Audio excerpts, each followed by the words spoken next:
Hola queridos compañeros, en este reportaje le queremos demostrar la importancia del café. El segundo grupo les complace en presentarles el siguiente tema. El tema que estaremos desarrollando es la República Cafetalera de El Salvador y demostraremos algunos lugares donde el café es fuente de ingreso económico. Espero que sea de su agrado y que nos acompañen en el recorrido de este reportaje. El café, durante el comienzo del siglo XX, continuó siendo la principal fuente de riquezas en El Salvador, diversificándose con una pequeña explotación minera. Pero la tierra que producía esas riquezas continuaba en manos de unos pocos terratenientes que apenas constituían el 2% de la población. Entre 1880 y 1914, el valor de las exportaciones del café subió en 100%, beneficiando a los dueños de las tierras. El café no pagaba impuestos directamente, pero todas las actividades e insumos que se requerían para su comercialización sí tributaban. Las importaciones de insumos y maquinaria para los cafetaleros brindaron al Estado enormes ingresos que llegaban a sumar cerca del 60% de la carga tributaria del país. Clientelismo político y económico. Al grupo de terratenientes salvadoreños se unieron inmigrantes europeos, quienes arribaron al país entre los años de 1869 y 1872. Pretendían acrecentar sus fortunas. Vinieron a invertir sus capitales en la producción, el financiamiento y la exportación del café y llegaron a ser partícipes del poder económico de la época.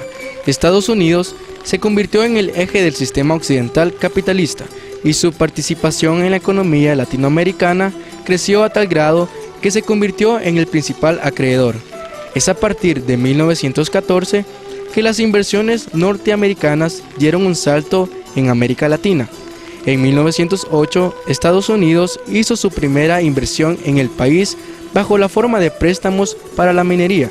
En el periodo de 1940 a 1944, la importancia de exportación del café se destinaba el 84.7% para Estados Unidos y el 5.2% a Europa. Esto como resultado de la Segunda Guerra Mundial. Se afirmaron acuerdos comerciales y sobre todo la firma del Convenio Interamericano del Café en 1940, que salvó a la economía salvadoreña de una crisis profunda. Con todo esto se llenó una firme alianza con Estados Unidos que se fortaleció con los años, principalmente a nivel geopolítico. Clientelismo social y económico. El sector cafetalero se constituyó en un grupo que arbitrariamente utilizó los mecanismos del Estado para beneficio propio. De este modo, controlaron la mayor parte de las riquezas del país.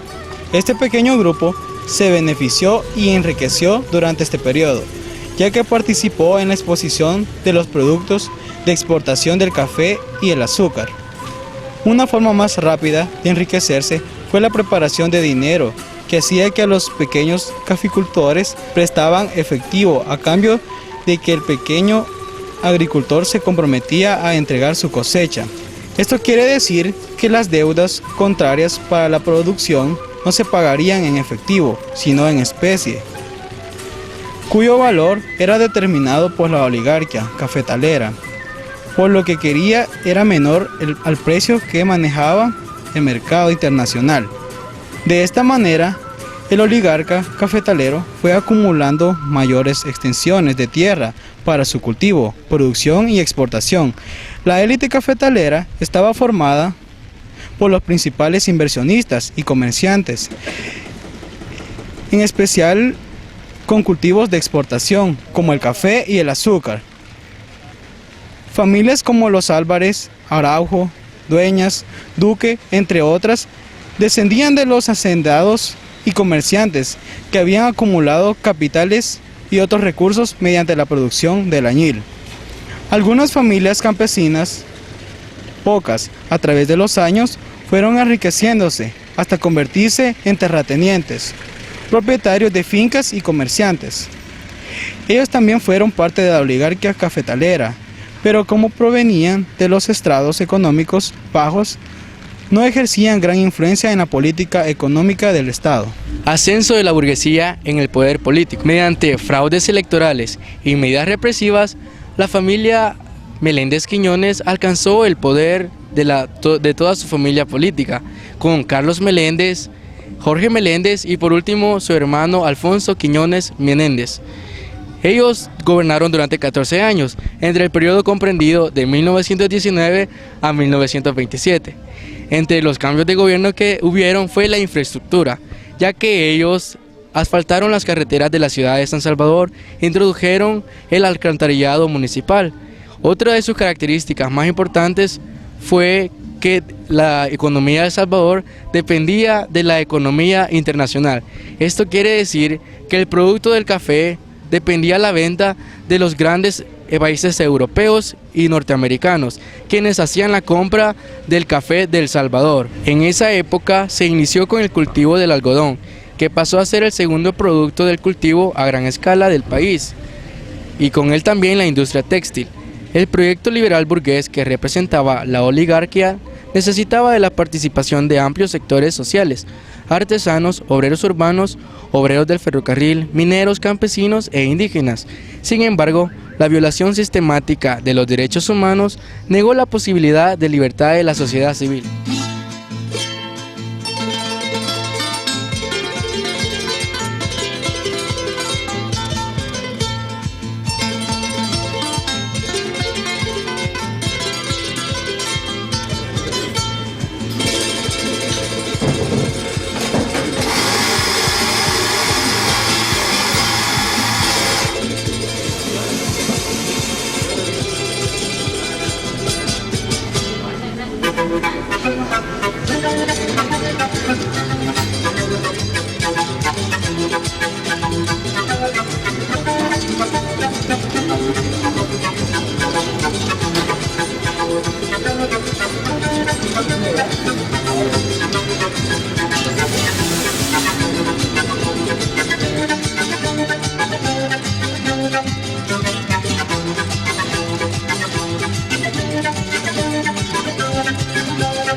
El café tuvo muchos cambios significativos en nuestro país, cuando de expansión y producción hablamos. En la economía tuvo un crecimiento muy considerable. Este crecimiento benefició de manera desigual a la población, pues solo una pequeña parte de la población se benefició de esta pequeña producción. Nos encontramos con el señor José Humberto, quien nos platicará acerca de estas preciosas máquinas para elaborar hamacas y muchas cosas. Le vamos a preguntar acerca de la historia que tiene este lugar. Sí, estos son los telares.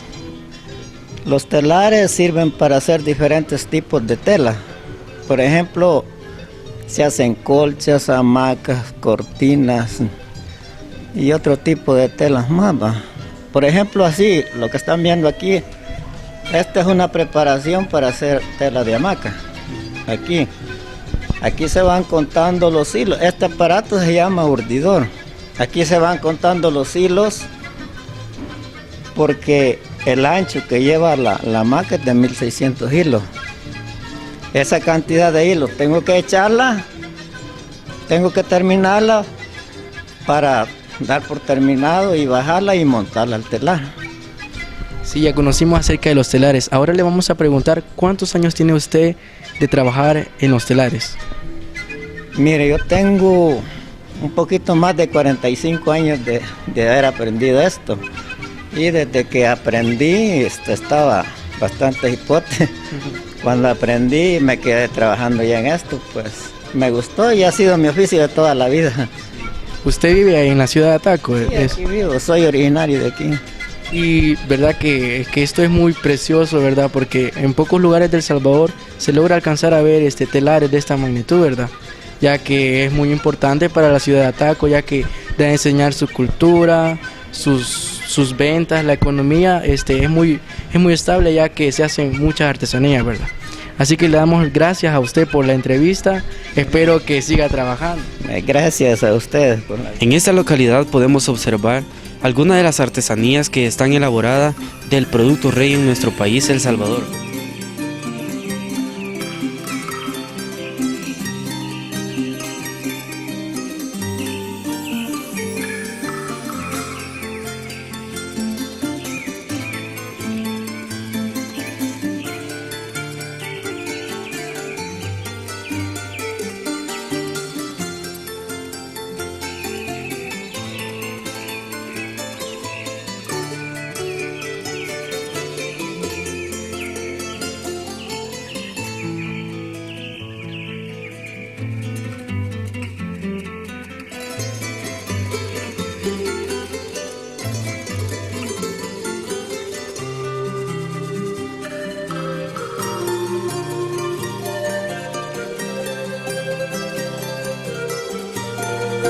En el municipio de Ataco podemos observar que hay diferentes tipos de artesanías elaboradas con el café, como por ejemplo aretes, collares, pulseras y otras cosas más. La concentración de la propiedad. Los terratenientes se caracterizaban por ser dueños de grandes terrenos, ya que cada uno de ellos medía las 100 hectáreas. Este tipo de explotación no se requería de mucho gasto financiero, ya que ellos conseguían sus propiedades a bajos precios, o por herencias, o por hacer préstamos a los campesinos. El café y sus cambios sociales. El cultivo del café atrajo a turistas europeos a nuestro país, que trajeron sus capitales a invertirlos en los cultivos de nuestro país y beneficiando a nuestra población en la producción y en la exportación de ese grano básico. A mis espaldas nos encontramos con el beneficio del Molino de Santa Rita, situado en la carretera hacia Concepción de Ataco. Este beneficio funciona desde el año 1970.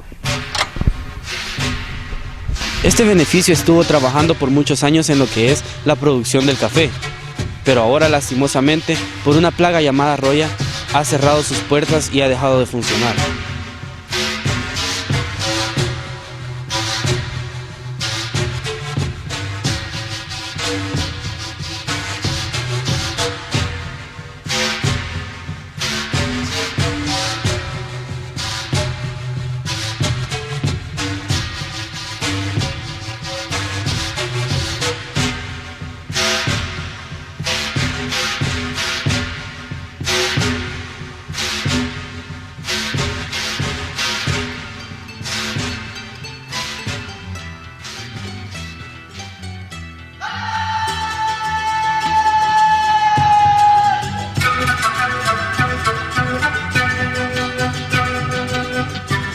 El poder político en manos de las oligarquías. En 1860 se formó la producción del café en el país. Los máximos productores tenían un objetivo, el cual era tener la presidencia para tener un mayor beneficio económico con lo que ellos tenían, que era la producción del café.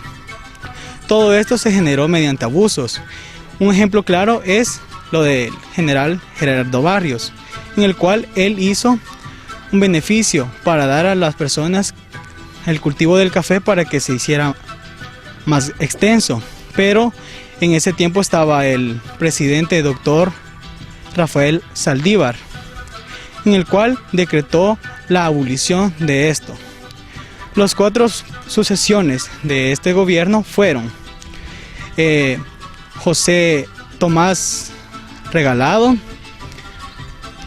Manuel Enrique Araujo. Manuel Enrique Araujo tuvo una de las mayores muertes brutales, pero también hizo mucho beneficio para la población. Uno de estos fue la creación de la Guardia Nacional en 1912.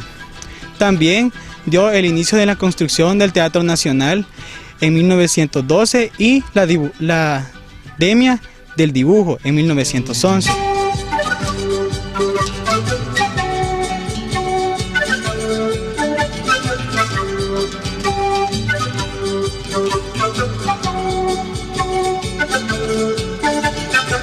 En esos momentos nos encontramos rodeados de una plantación que es el café. Alrededor de nosotros están estos árboles hermosos que contienen una flor blanca, que pronto se convertirá en un grano que es el café, que nos brinda esas hermosas artesanías, esa rica y deliciosa bebida que es el café tradicional de El Salvador.